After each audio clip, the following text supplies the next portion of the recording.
And state for me, please. Last name is McGowan. I'm in Fresno, California. Beautiful. All right.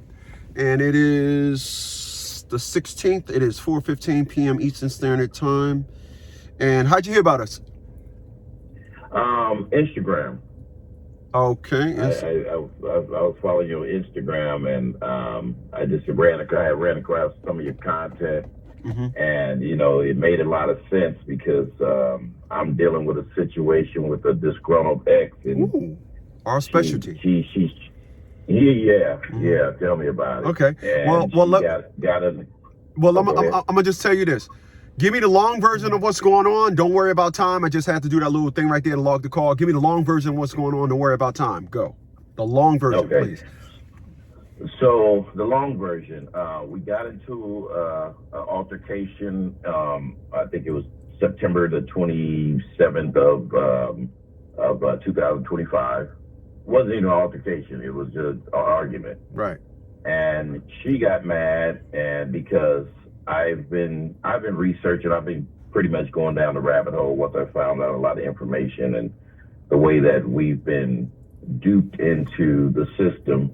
And I just started reading and trying to educate myself to better myself and make things easier for not just for myself, but for my family. She doesn't believe in this stuff. She thinks it's fairy dust and unicorns, and she doesn't believe in anything. I don't know if it's because she's a school teacher, but she just doesn't think that the stuff is true. So I was trying to, educate her and trying to explain to her, and I'm like, hey, this stuff is right there in our face. It's just that we weren't taught the game, and so when I try to tell her about it, she just doesn't want to have anything to do with it. So I stopped. I paid, I was in charge of paying all the bills and everything. I just didn't pay the bills on time. So if our energy bill was due, on Friday, let's say we got a 48-hour notice, I would pay it then because I'm not going to let the lights get cut off. But in the meantime, I was trying to figure out ways how to pay the bills according to the Bill of Exchange Act. And she was getting frustrated because, we might get a 48-hour shut-off notice, or she'd get an email saying, hey, we haven't received your payment, and she would start panicking. I'm like, don't worry about it. It's going to get paid. Just because I don't pay it when they tell you to pay it, I'm just moving differently now. So she would start getting frustrated. So that day, I was leaving to go to the football game. Me and my buddy was going on an overnight trip, going to the Bay Area to go to the football game. And as I'm leaving out the garage, she looks at me. Mind you, she hasn't really been talking to me for weeks. So she would leave to go to work, wouldn't even tell me she was leaving. My son would say bye, but she wouldn't say anything. She'd get in the bed, she wouldn't even say anything. She'd just turn over, go to sleep, wouldn't give me a kiss or whatever. So when I'm leaving that day, she asked me if I paid the PG&E bill. I ignored her. Then she tried to close the garage, and she said, you're going to find your shit on the curb when you come home. And I had the remote in my hand, so I opened the garage back up and said, if you have something to say to me, say it. Don't wait till I'm leaving to say something. So I followed her back in the garage. So as I'm in the garage, and you're going to the house, and my son was in the house, and then her niece was in there, and her nephew was in there. So I said, no, if you got something to say to me, say it out here. Don't go in the house. So how long have y'all been together? Man, we've been together for, my daughter is about to turn 18, so like 17 years.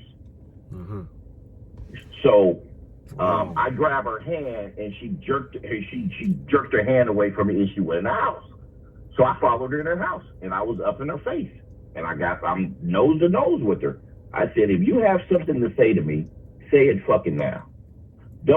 I'm minding my business. I'm leaving minding my own business. You ain't been talking to me, but you see me leaving and you want to start some shit. And I repeated it several times at the top of my voice. If you got fucking something to say to me, say it fucking now. And then all of a sudden she's like, oh, you're scaring the kids. I said, I don't give a fuck. You should have thought about that before you opened your mouth and said something to me. Now you want to pretend like you're scared. So she didn't say anything, so I leave. I drive down the street, and I forgot I had left a pair of shoes. So I went back in the house to go get my shoes. And she's like, what are you doing? I'm like, I'm not talking to you. And then she goes, Oh, watch what I do. I said, I don't give a fuck what you do. So I went and got my shoes and I left. I came back the next day in the evening time. They were gone. So I checked the security camera and I saw they had left about 5:30. I figured they probably went to her mom's house or something because it's Sunday. So around 9 o'clock, as the kids at school the next morning, around 9 o'clock, I text my daughter, like, where you guys at? You guys got school. And my daughter didn't respond. Then I called my daughter. She didn't answer. Then around 10:30, her mom texted me, oh, me and the kids decided to leave and give you some space. I'm like, dude, I don't even want to hear that. If you want to stay gone, stay gone. But don't uproot my kids. So they were gone, and I wasn't calling. I would call and text my kids, like, just let them, I love them. How long were they gone? I love them and all stuff. They were gone they were actually gone for 2 weeks. But the first week, I didn't hear from them. I knew where they were at. They were at my daughter's house. Because my daughter, we had my daughter buy a house, and I knew they were there because I passed by and I saw them there. But I wasn't going knocking on the door, calling, texting, threatening, or nothing. So the following Monday, I went to the school to go pick up my son from school because my son's close with me, and I went to go pick him up from school. She took me off the list to pick my son up. So the principal, they know us because I'm at the school all the time for functions and everything because I can make my own schedule. She's a school teacher, so she's always got to be at school. So when the kids got to go doctor's appointments, I always got to be the one to take them. So are y'all broken up at this point? So when she took you off? Oh, yeah, no, it's okay. No, we're done. Yeah. No. I'm not talking about now. I'm talking about when she took you off. No, there was nothing in order. So no kind of what did the school say to you? Or nothing. I got it. What did the school say to you? The principal calls me and she calls me in the office. She says, Mr. McGowan, can I talk to you in the office? I said, no problem. She said, is there some kind of child custody hearing going? I said, no. I said, there's nothing in place.